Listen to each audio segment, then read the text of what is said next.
Hey y'all, it's Mary Hyatt, and I am so excited you are here for this month's topic, which is all about mindfulness. 95% of our thoughts and emotional responses and reactions are unconscious, on autopilot. We live most of our days recreating and reenacting the same day, the same life over and over again. This month, we are going to explore the power of mindfulness and how awareness is the gateway to all change and transformation in your life. If you have been feeling stuck in any area, this foundational month is going to be for you. So let's hop into it. Welcome to the Living Fully Alive podcast with Mary Hyatt, here to help you find your authentic voice, learn how to love yourself, and embrace your life. And now, your host, life and mindset coach, body love advocate, and doTERRA presidential diamond, Mary Hyatt. Hey y'all, it is Mary, and I am excited for another fabulous conversation with a special guest this week, a guest expert, Lisa Abramson. I know you are going to love our interview and conversation. But in case you don't know Lisa, I want to read her official bio because she is one fascinating lady. And I know that after listening to this episode, you're going to be like, oh my gosh, how can I continue to connect with her? But Lisa has been called an inspiration by none other than the queen herself, Oprah Winfrey. Lisa is an executive coach, a mindfulness teacher, author, and the mother of two girls. She teaches overachievers how to develop a resilient mindset and create success that is sustainable. She has helped more than 15,000 people increase their mental resilience through her online programs and has shared her insights at TEDx, Google, Microsoft, Cisco, the Stanford Graduate School of Business, and in Forbes, NPR, the New York Times, Health, Fast Company, and more. Lisa has delivered over 8 million minutes of calm around the globe through her guided mindfulness meditations. So for more information, you can go to her website, www.lisaabramson.com. Of course, I'll link to all of those, her website, her social channels in the notes, the show notes. But you guys get ready for a powerful conversation with me and Lisa.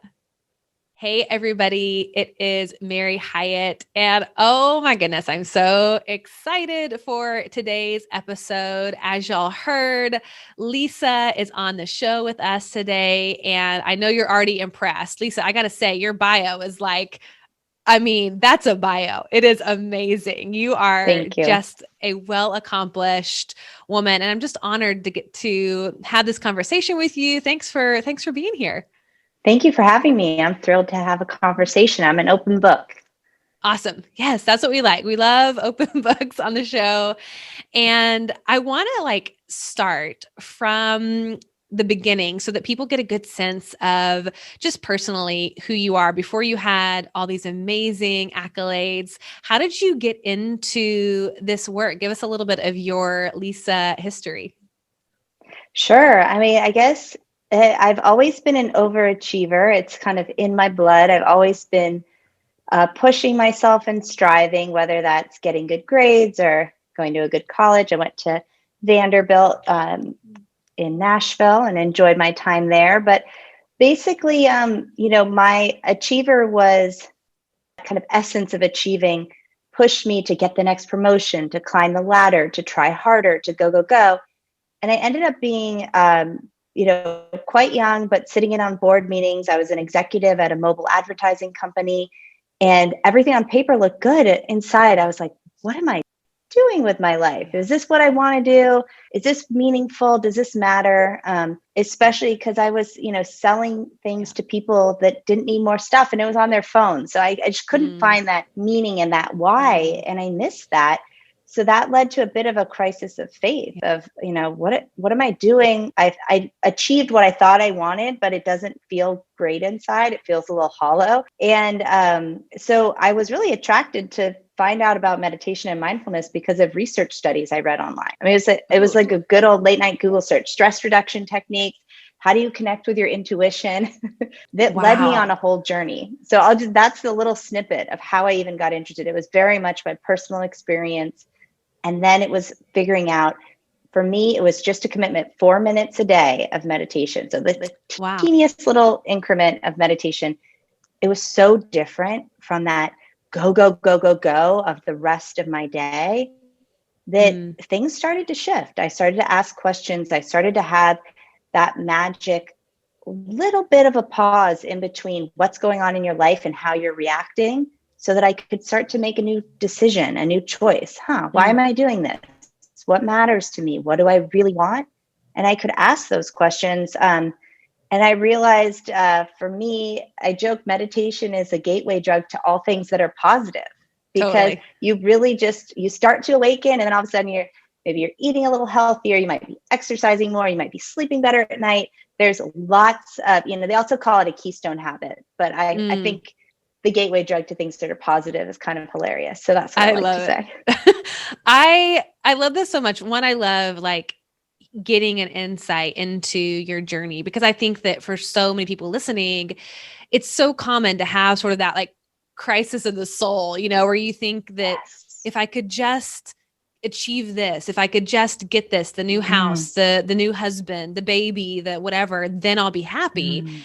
And for those of us who have been successful and have achieved those things, or been married or whatever, you very quickly realize that, oh, this was like a false promise.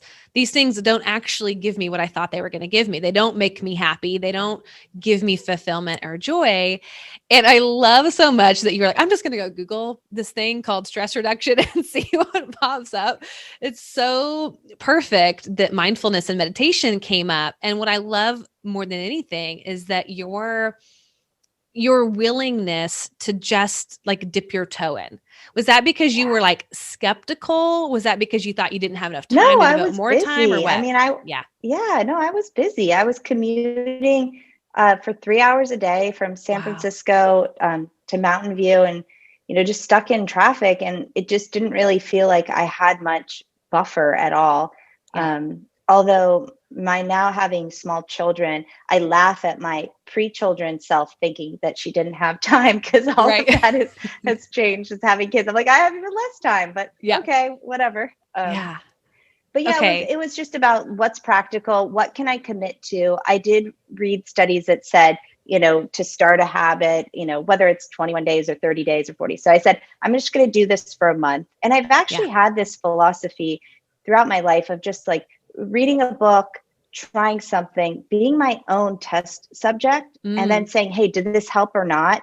And then should I keep it or not? And that's really come into practice, as a coach, of telling other people too, let's try to do things differently, get some feedback, see what you like, and then make a new choice. But you need to give yourself permission to commit fully so that you can actually see the benefits. Totally. And I would say overachievers try to bite off more than they can chew. And then they end up being like, oh, and I feel bad. Look at me. I failed again. I couldn't do it. So don't decide like, oh, now I'm going to do it. It's like, oh, I decided I'm going to eat healthier, so I'm only eating vegetables today. You're like, it's just not practical. Right.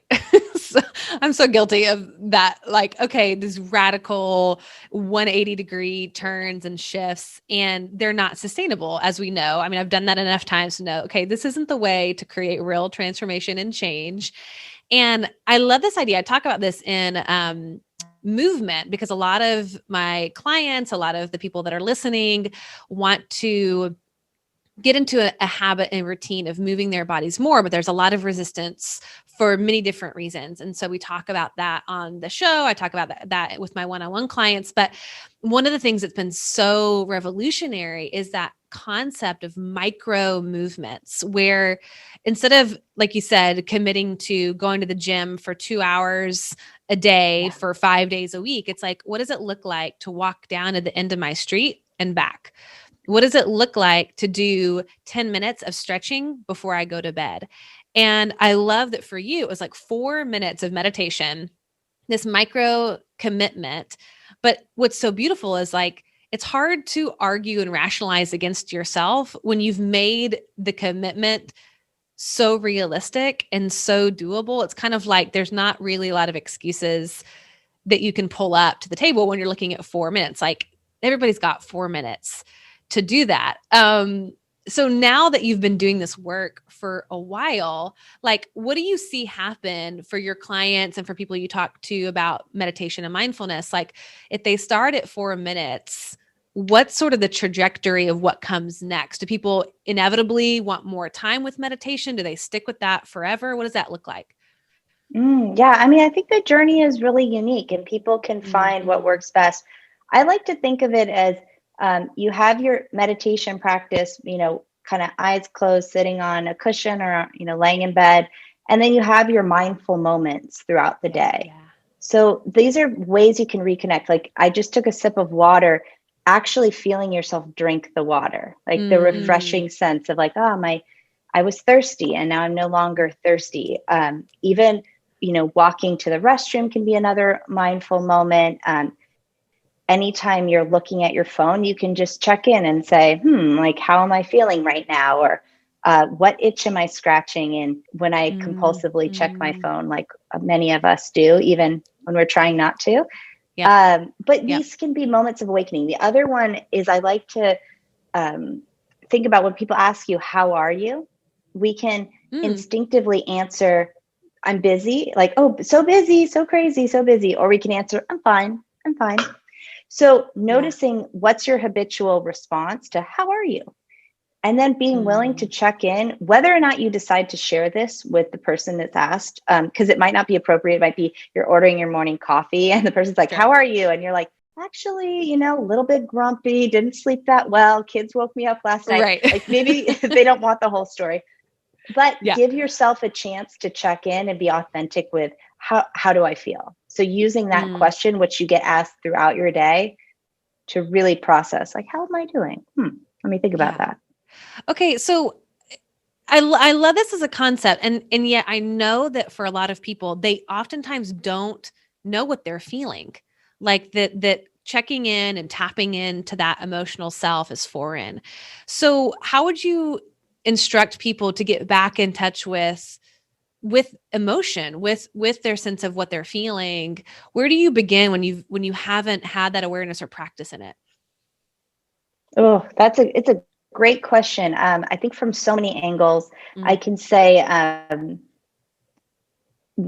just meditating, being silent can help you get more attuned to the body sensations and their related emotions. Yeah.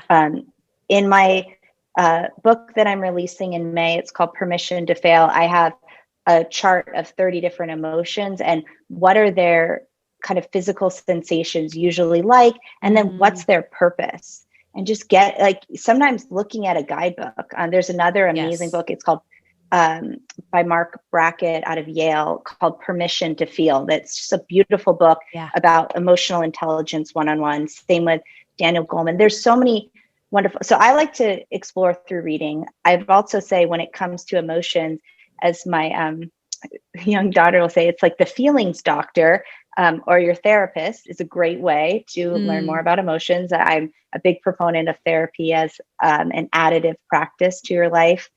And, but yeah, where do you start? I think getting in tune with just doing some body scans of just like scanning from your head down to your toes and just saying like, what is this? Is it pokey? Is it pulley? Is it clenched? Is it dense? Is it blocky?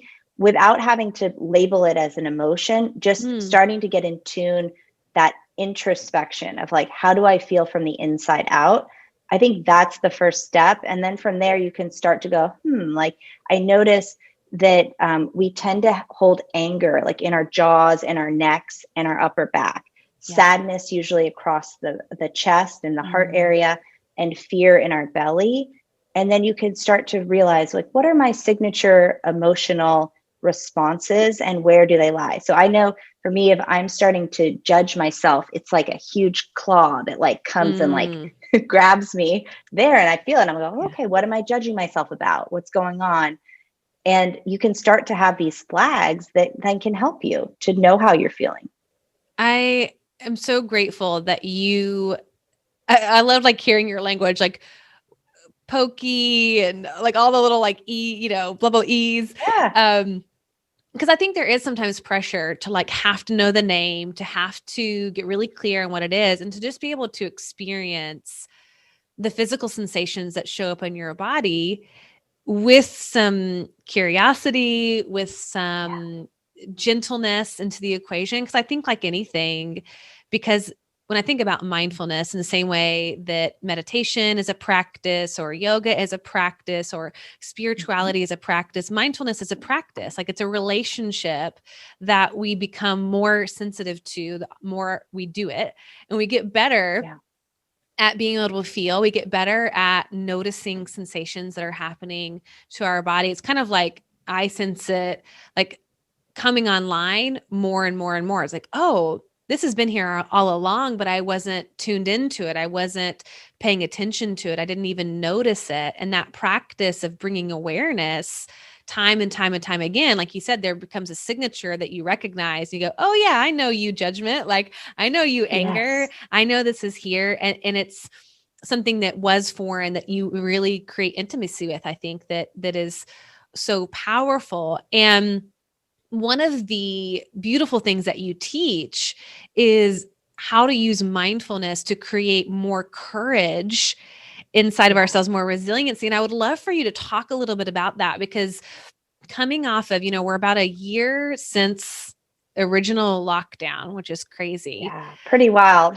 It's so wild. I had my dear friend Allison Fallon on the show last week, and we were just reflecting on what has changed and what still is inside of ourselves that needs to be released or even just felt and processed. And I think that for those of us that have gotten through this, with not only courage, but resiliency, I think that that's a skill set that maybe we're not even aware that we have. And I would love for you to just sort of like shine some light onto both of those, courage and resiliency, and how mindfulness is such a powerful tool to cultivate that, and something we just need more of even now. Yes. Yeah, absolutely. I will share about, how do you build up that resilience? And I'll share before that is a funny thing that stuck with me that I heard Oprah say, which is in 2020, we were all sent to our rooms to think about what we've done. So just like so interesting. Yes. Like how do you, and this idea too of like, we are coming out of this chrysalis, there's a transformation, the butterfly can come through, and letting yourself use that quiet and some of that forced slowing down to intentionally go back out in the world and create something with more courage and more compassion and care. That's something I've been thinking about a lot. But in terms of how you develop resilience, it turns out we fear how failure might make us feel inside more than the failure itself. So the feelings of shame, disappointment, sadness, or grief or embarrassment, like those big emotions stop us from taking the risks that we want to in our life to go after what we want to create. So we can actually, it's like a muscle that we can build, learning how to tolerate those uncomfortable emotions, which just, I think is amazing. So you can get better at feeling shame. It'll still feel awful. Like even, so when I say shame, that even just that usually elicits the shame response in people. It's so intense. Like just hearing the word, you're like, oh gosh, that's awful. Like, let me just back up. Right. But knowing that, we can start to build our capacity. And a way that I like to do this is through a meditation practice. And it's developed out of the mindfulness-based self-compassion, like kind of courses and philosophy by Kristen Neff. But it's a technique called soften, soothe, allow. And it's a process, and we can put it in on the show notes, of how do you start to be with the physical sensations in your body, what's uncomfortable, and bring kindness instead of judgment to them. And it's amazing, because then you realize too, a woman named Jill Botley Taylor wrote an amazing book, My Stroke of Insight, and she's a neuroanatomist. Oh, wow. I always have trouble with that word. She found out that the physical sensations of emotions in our body, they only last for 90 seconds unless we keep having negative thoughts that continue them to go on. So think about that. If you can get courage enough to sit through 90 seconds of a physical discomfort in your body, you can have the courage to do whatever you want. I mean, that's pretty amazing. I think, but it's hard. It's really hard. I mean, it's so hard. It's so hard, and it's a practice. And there, there's days that we're good at it, and there's days we're not. But I'm just saying, it's something I've seen inside of myself and seen it blossom. I can say, I was afraid of speaking in public as a child, like so much so that I was on stage crew. Like we would wear the all black outfits because I was the only one that like didn't want to be in the middle school play because I was terrified and had stage fright. To, speaking on stages, and now I do that for my job. Like there's so many examples of like, oh, this is how we can get better at this. Well, and to me, like, I think that a couple of things. One, I remember reading that part about the 90-second lifespan of emotion. And that was so encouraging because I have in my past dealt with a lot of anxiety, panic attacks, all of that. And, for anybody who's experienced a panic attack, how terrifying it is. And you feel like you're going to die. You feel like it'll never end. And one of the things I would even tell myself during a panic attack is this can't last forever. And that wave of emotion does dissipate after a time, and that you can't hold that vibration for that long unless you're ruminating on it, unless you're feeding it through deeper thoughts around it and all of that. But I think it's so encouraging to have that validated of like, okay, I can create tolerance for the discomfort, starting with 90 seconds and then seeing if I can expand a little bit at a time, wider and wider and wider and wider, and increasing that tolerance. To me that is the basis of mindfulness of, can I be present for what's here and hang with it, sit with it? Like, I don't know if you're, do you know who Tara Brach is? Yeah, of course. Yeah. Okay. She's a beautiful teacher. I figured. Yeah. I adore her. And one of the analogies that she has is like sitting down and having tea with your emotions, like sitting down and listening and really like creating space to let your insides, your thoughts, your emotions speak, and just sitting down and lovingly, having presence and witnessing them.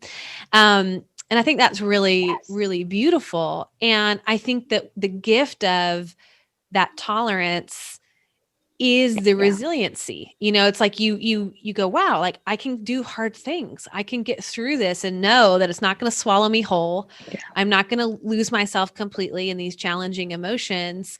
And I know that for you, I'd love to bring in like your story that you shared about the time that you had after your first daughter. And I think you shared this on your TED Talk about that resilience that you had to cultivate inside of yourself and like what you did personally. Cause I know that it's great in theory, but when we can hear other stories, that to me is where it really clicks, at least for me. So will you share kind of like that experience of your own health crisis and how you got through all that using what we're talking about? Yeah, absolutely.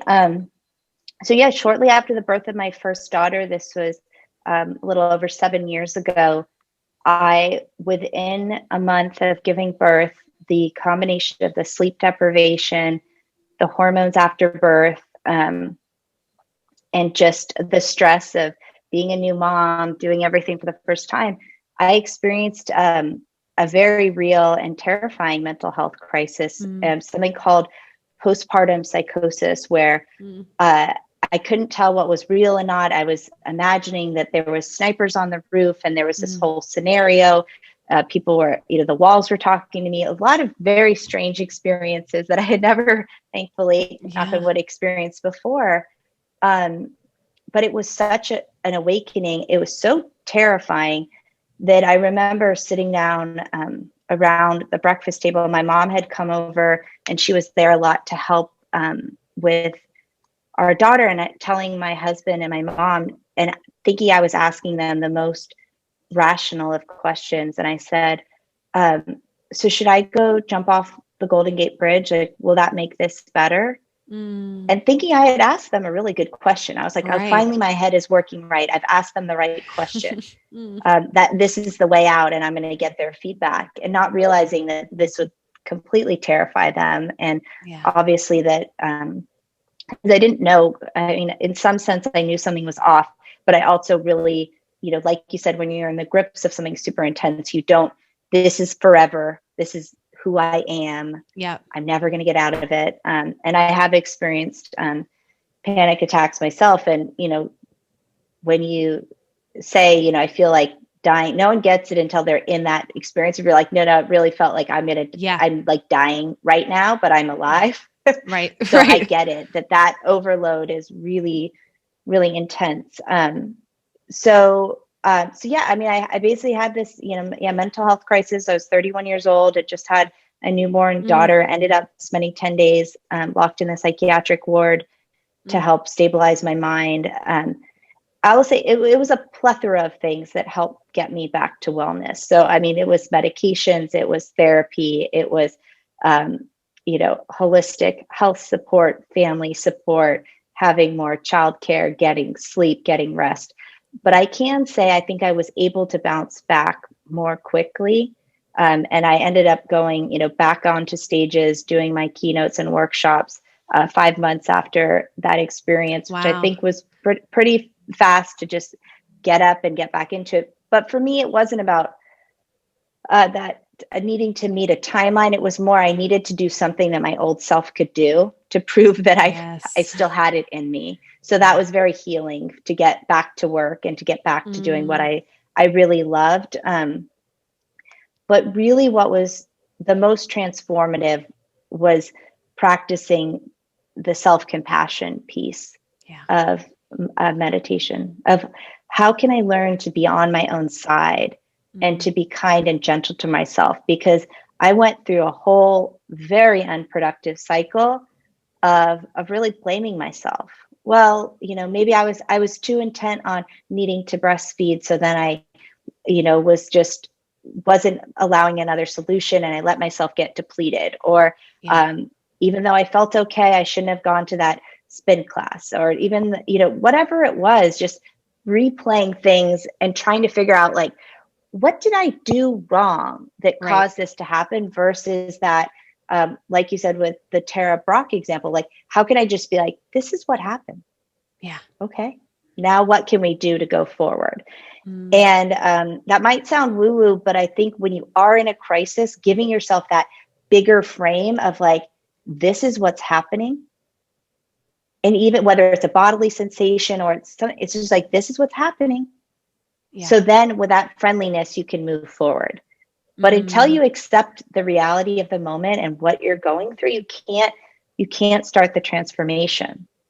But like I said, because accepting the present moment, that could be really painful. There's a lot of stuff in there, and it can be difficult. And I think when you're starting this practice, sometimes you can get really flooded with emotions, which I think is important to pair yourself with a therapist.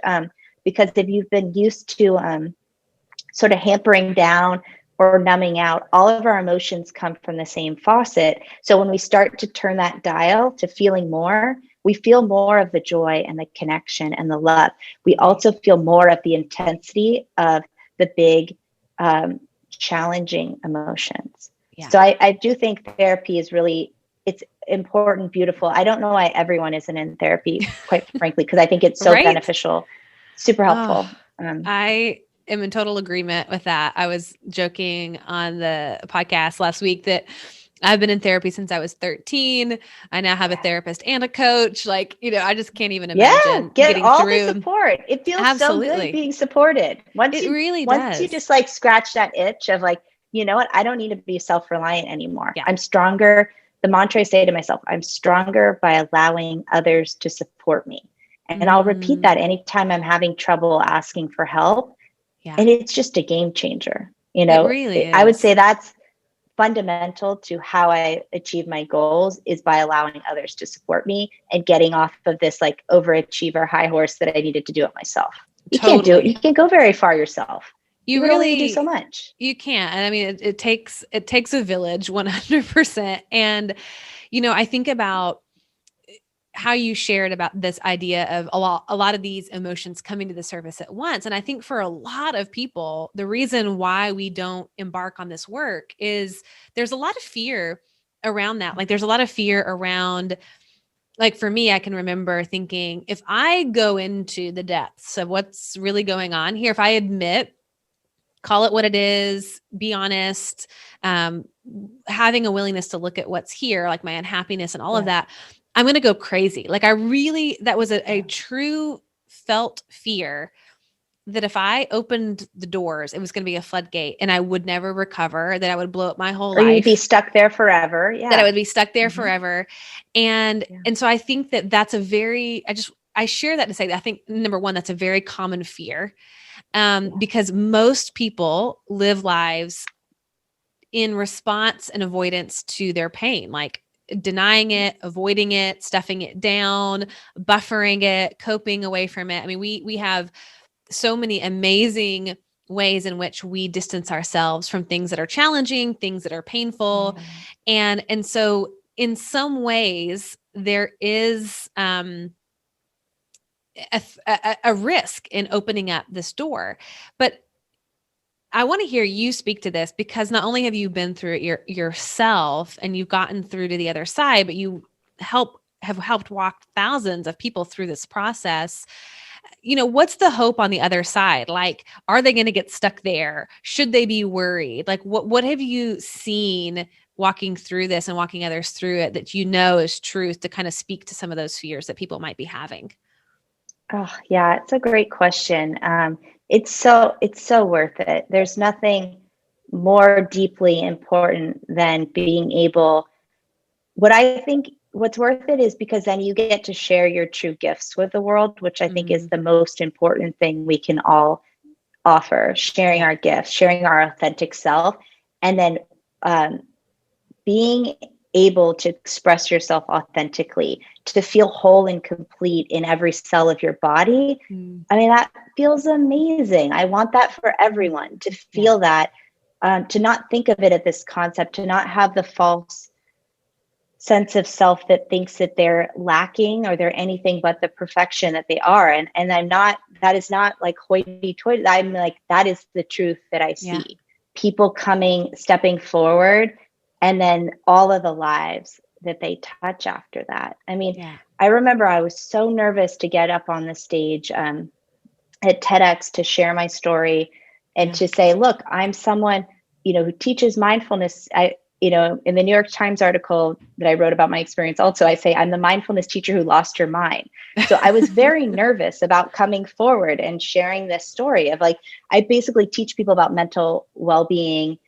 And then here I found myself so unwell. But what gave me the courage to step on stage at TEDx, and granted, this was basically 2 years after I'd given birth. I'd never spoken about it publicly before. So when I got up on stage, that was the first time I'd ever shared my story. And I really didn't know how it was going to land. Are people going to be shocked? Are they going to gasp? Like, what's going to happen? Right. And I said to myself, if this can help just one new mom, then it's worth it.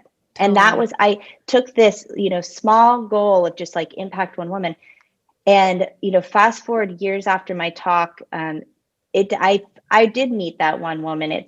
It helped. It saved her life. Her parents, family had reached out to me. They had seen my TEDx talk, and I was able to just give advice and support and say, hey, here are some resources, and help them along the journey.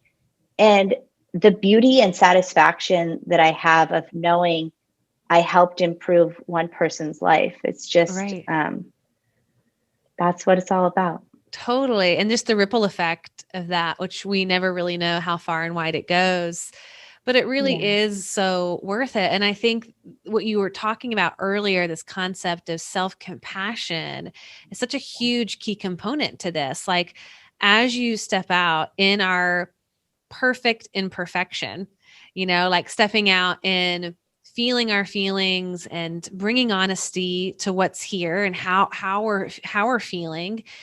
I want you to give us a little bit more insight into this self-compassion, mindfulness practice, because I think that it's easy, like, no, I shouldn't say it's easy. It makes more sense in a time where you're overloaded, you just had this baby, all this is going on. Like, no one person is going to handle that perfectly. Like, it's too much. There's so much going on that it makes sense to bring in some compassion at that point. But I think what ends up being such a beautiful practice is doing this on the daily, doing this moment by moment, offering ourselves self-compassion. So what does that look like now that you're out of crisis? I'm assuming you still practice levels of compassion daily. What does it look like 100%. kind of in a more micro sense?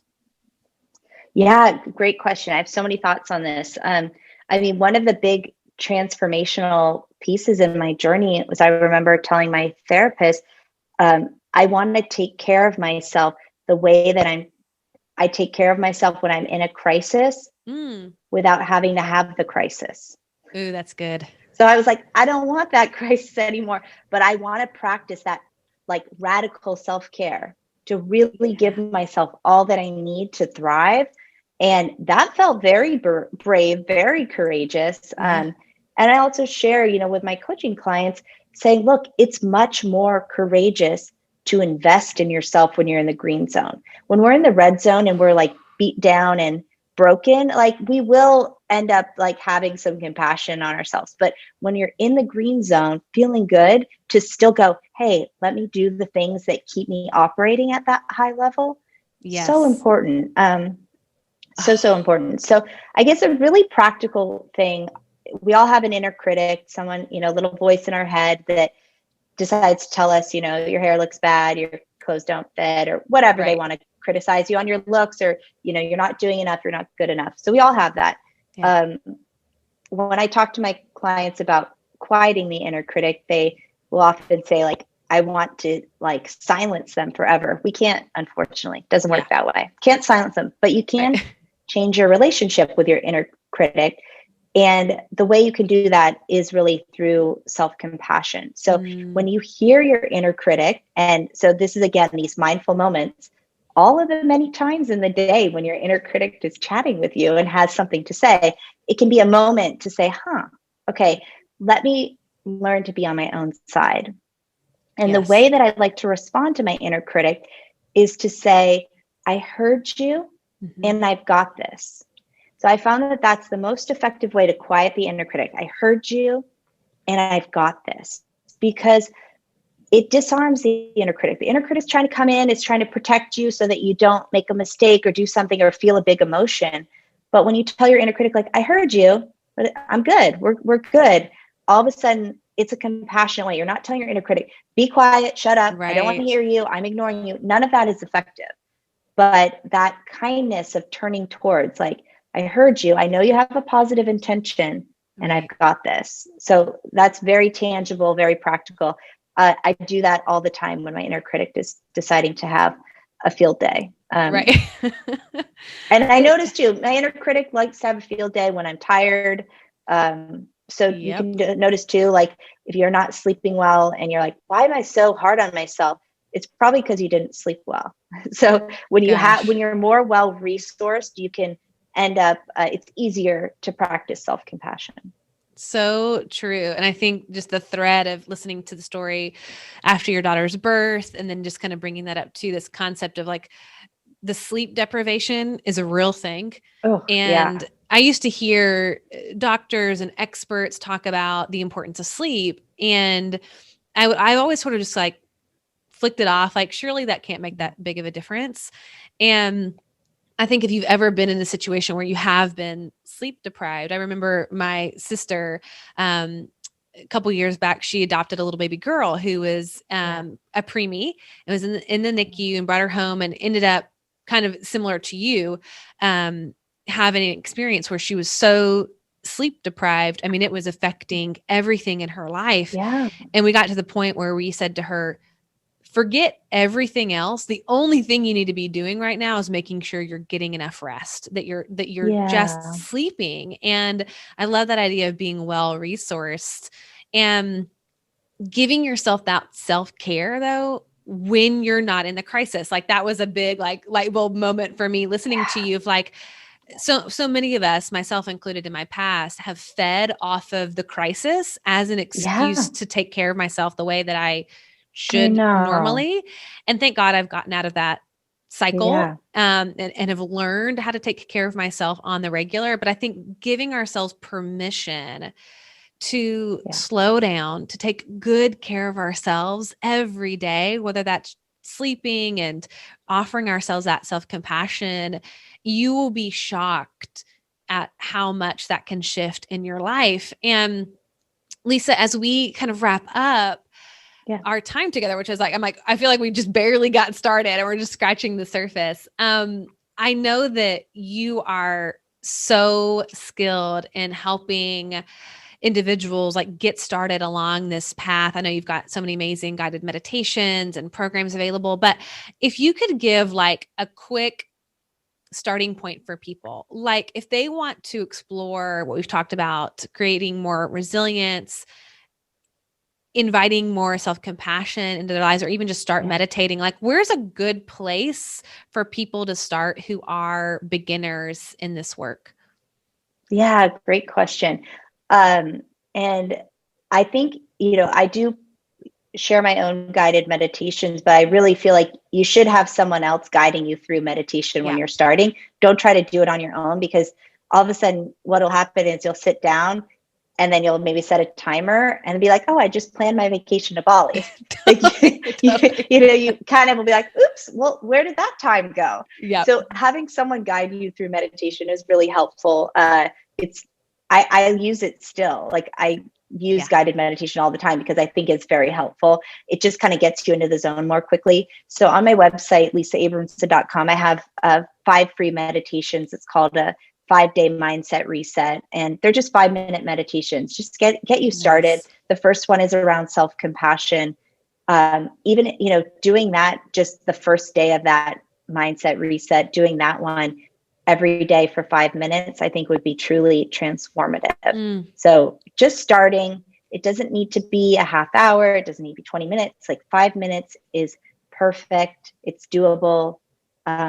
Even, one thing I say to myself often is like, let yourself take a luxurious inhale and exhale. Like, because we're so perpetually, especially of us more on the anxious spectrum, like rushing and being like, I don't have to rush right now. I mean, it's so, you can even feel a shift in your body just by one luxurious breath.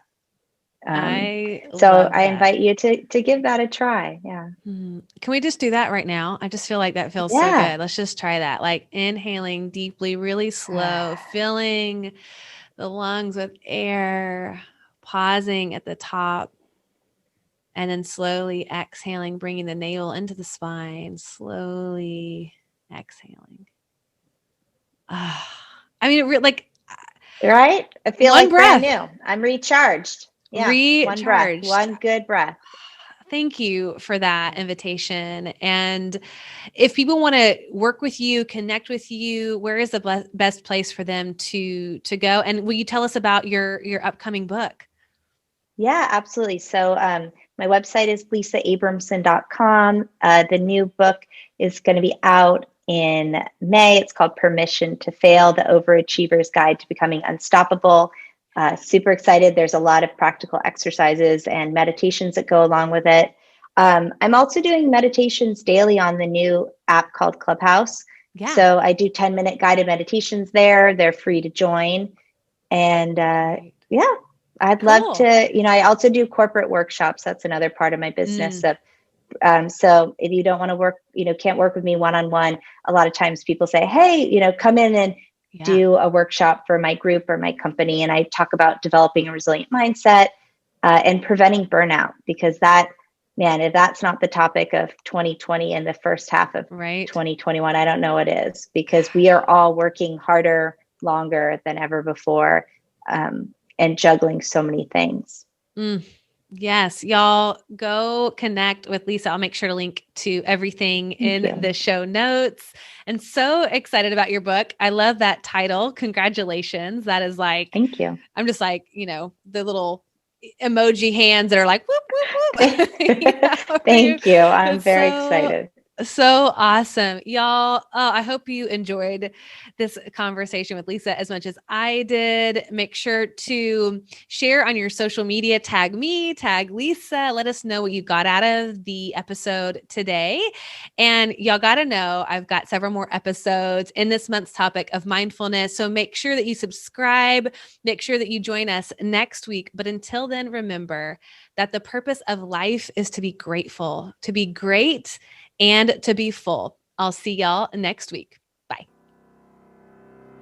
Hey, y'all. Thanks so much for listening to today's episode. I hope you got some amazing nuggets to take home and start implementing into your life. And if you're looking for the show notes and links, head on over to maryhyatt.com/show. And if you loved it, why not bring your girlfriends along this journey of becoming fully alive with you? Just give a quick share of this episode to your social channels and enjoy those debriefing convos with your besties. Thanks again, and I can't wait to connect with you next week.